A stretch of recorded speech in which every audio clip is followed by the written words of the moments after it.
Hoje eu tirei um tempinho aqui enquanto a Abigail dormia para fazer uma série de vídeos, não só quando ela dormia, quando ela estava acordada também, para fazer uma série de vídeos falando sobre os atrasos no desenvolvimento motor dela.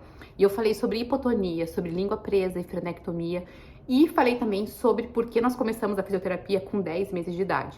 E eu comentei no último vídeo da fisioterapia que a hipermobilidade foi um assunto que veio à tona, e eu queria falar um pouquinho sobre isso com vocês, porque a hipermobilidade ou frouxidão ligamentar é um problema bastante comum e ele tem tipo um espectro, assim, ele pode ser leve até muito sério, inclusive com uma síndrome que eu não lembro o nome agora, que acho que é Ehlers-Danlos, que até a pele da pessoa ela é tipo elástica, sabe?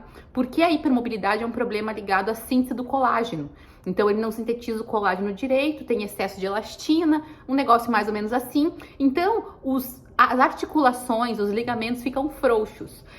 Eu e meu marido temos isso na forma mais comum, que inclusive afeta muita gente convive com isso, que você pode detectar, por exemplo, quando a pessoa abre o braço assim, o cotovelo abre mais do que 180 graus. O meu é bem pouquinho, do meu marido é bem mais.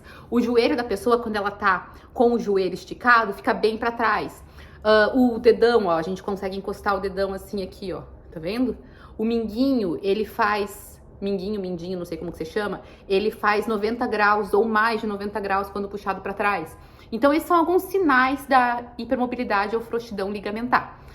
Eu e meu marido temos, e o negócio é bem genético, logo as minhas filhas todas têm. A Manuela tem, a Ana Júlia tem um pouquinho mais que a Manuela, e a Abigail tem por todo mundo.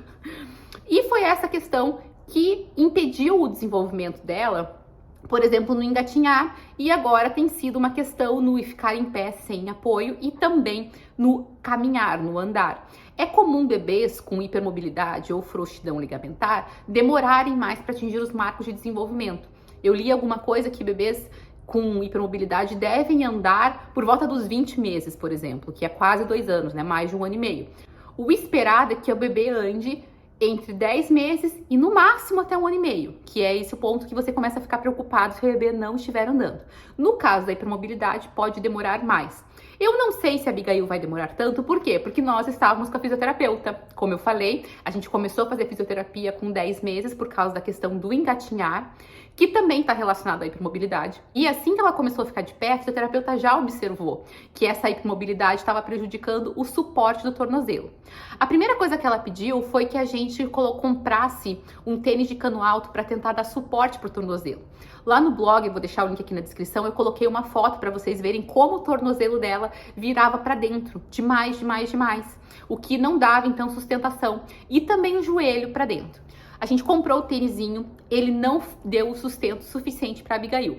Ela comentou que alguns pacientes dela, o tênis adiantou, mas para Abigail, que já é uma hipermobilidade mais severa, não foi suficiente, esse suporte não foi suficiente. Então, nós tivemos que ir para o brace, para órtese de tornozelo, que eu vou mostrar mais detalhes no próximo vídeo. Eu quero mostrar colocando nela, mas basicamente é isso aqui. É uma órtese que você coloca no tornozelo da criança, a criança usa por cima da meia, por baixo do tênis, para dar o suporte necessário para que o tornozelo fique no lugar certo. Depois que a gente começou a usar, quando ela está usando a órtese, ela inclusive fica com o joelho mais bem posicionado. Mas isso eu vou falar mais detalhes no próximo vídeo, no vídeo sobre a órtese especificamente, para não ficar muito longo aqui.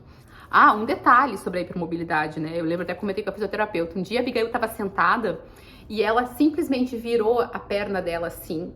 O pé dela ficou 180 graus no chão, com a perna dela inteira ao contrário. E ela não tava nem aí, como se fosse normal, assim, vida normal. Falei, meu Deus do céu, isso não tá certo, esse pé não tá certo. E daí, eu até comentei com a fisioterapeuta, e isso é muito característico da hipermobilidade um pouquinho mais extrema. A criança começa a fazer alguns movimentos extremos, realmente extrema flexibilidade. Importante frisar o seguinte, bebês e crianças geralmente já são mais flexíveis. A gente sabe. O bebê coloca o pé na boca, coloca a cabeça no chão sem dificuldade, enfim. Já é normal bebês e crianças serem mais flexíveis. Mas na hipermobilidade isso é extremo, ok? Eu, inclusive, vou pedir, já conversei com a fisioterapeuta, a gente vai gravar um vídeo em que eu vou fazer algumas perguntas para ela, para que ela possa explicar melhor para nós sobre a hipermobilidade. Assim que eu conseguir gravar com ela, fazer a tradução, eu coloco para vocês aqui no YouTube. Porém, o mais importante para mim desse vídeo é falar sobre a hipermobilidade e a relação com a hipotonia. Por quê? Porque uma criança que tem frouxidão ligamentar, Ela é uma criança que ela é mais molinha, ela é uma criança que parece o quê? Hipotônica. Lembra do vídeo lá da hipotonia, 2 meses de idade? De pescoço que não ficava sustentado, não ficava firme? Pois é, quando eu pesquisei sobre hipotonia, só aparecia coisas horrorosas, não tinha nada falando sobre hipermobilidade. Depois, agora pesquisando sobre hipermobilidade, eu vi várias correlações com a hipotonia. Ou seja, uma preocupação excessiva, né, que eu tive lá atrás, porque realmente não tinha prognósticos bons, tipo 99,9% eram coisas ruins, sendo que tinha aí uma possível relação com a hipermobilidade. E por eu saber que eu e meu marido temos a hipermobilidade, provavelmente eu poderia ter feito essa relação lá atrás, né? E não teria ficado tão preocupada, a gente, quem sabe, tivesse feito outro caminho. Mas tudo bem, eu acredito que todas as coisas cooperam para o bem, então agora a gente está sob observação da fisioterapeuta e isso tem sido ótimo. Mas eu queria deixar claro isso, que hipermobilidade e hipotonia podem ter relação. Vale a pena conversar com seu médico sobre isso, ok? Eu vou deixar aqui no link da descrição também um vídeo que eu assisti de um neurologista sobre hipermobilidade. Ele fez uma live e ele falou sobre muitas coisas legais sobre isso, alguns sintomas, algumas consequências que podem ser interessantes aí para quem tá pesquisando mais sobre o assunto, ok? E assim que eu conseguir falar com a fisioterapeuta e fazer o vídeo com ela, eu vou subir aqui também no YouTube.